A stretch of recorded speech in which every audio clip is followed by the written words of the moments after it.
Hi everyone, and welcome to Fashion Week with Krischic. I'm your host, Kristen Barton, better known as Krischic, and we will be talking about the hottest, and when I say the hottest, I mean H-A-U-T-E hottest shows on the runways. So we just had our Spring-Summer 2020 Couture Week, and this is when the most luxurious brands in fashion, the most highbrow, bring their handmade, hand-woven collections to the runways. So the major difference between a ready-to-wear collection versus couture is not as many brands actually take part in this, because the brands that are inducted into the Chambre syndicale de la couture parisienne are the ones that take part. It's a very special honor to be considered a haute couture house. After spending, as one does as a fashionista, time looking through all of the couture collections, I definitely saw a common thread throughout of a few trends that we are going to be going over today. The first trend that, as a historical nerd, I'm very excited about is the return to the Regency period. And this was very evident throughout the Givenchy show as well as Giambattista Valli. What was so special actually about Giambattista Valli is that they had a very democratized approach to their show this year. So rather than doing a runway show that was closed off to most people, they had an exhibition, which, as you know from my Instagram, I love going to exhibitions, and they opened it to the public. There was definitely a return to the A-line waist, which is a very big thing in the 1820s. And as you know, we are back to the 20s, the 2020s, and I thought we would see a lot more return to the flapper style, return to the jazz age, but we went back another 100 years, and that was very exciting to witness on the runway. The second trend I want to point out needs no introduction. It is the naked dress. The public gets really excited about a naked dress. That's the cool thing about the Ralph Russo show.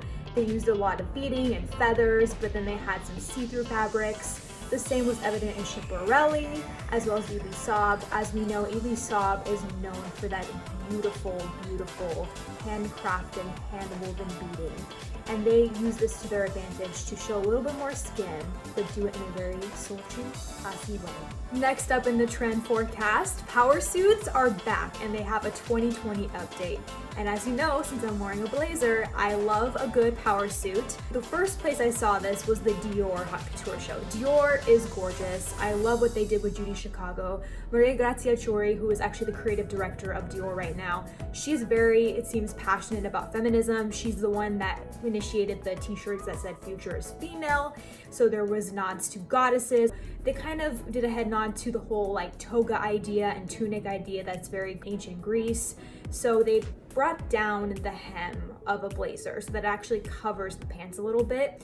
And this unfortunately may bring about more low-rise pants, because as you know, when there's a tunic, it means low-rise pants, and we've seen on Bella Hadid that the low-rise is coming back.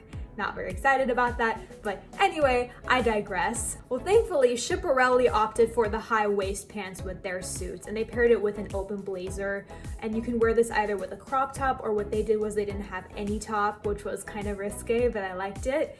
Givenchy also reimagined the suits. They created a blazer dress that was the length of a like floor-length gown. It was gorgeous, beautiful, just black chic suit. Ralph and Russo also put their own spin on things and brought back the disco age. Their suits were all sequins, and I think this would be a really cute party look or a red carpet look. Maybe someone should opt for this at the Oscars, hint hint. It would be fun to actually pair these longer blazers with a belt. And Givenchy brought about another trend that's, I think, coming back in 2020, and that is chunky belts over sweaters, over dresses, over blazers. There were these gorgeous square-shaped belts. Chanel did the same thing. They had these square-shaped belts that looked very like Pilgrim-esque, John Proctor, the Crucible-esque. Elie Saab also belted their gorgeous beaded dresses, these intricate dresses, and gave them a more sleek look, gave them shape with a big belt as well. And last but certainly not least, we're gonna talk about some hot topics. So first off, Jean-Paul Gaultier. What? His last couture show? Can we even believe this? This brand is so innovative. Every second of that show was an experience. I mean, there were cleats on the runway. One girl was dressed like a ringleader. Like there was some Irish jig stuff happening with Coco Rocha. I just love how Jean-Paul Gaultier was like, I'm gonna go out with a bang. Runways are about culture, and Jean-Paul Gaultier definitely made a cultural moment in this show. Hot take number 2. Can we just talk about the Chanel Haute Couture show for a hot second?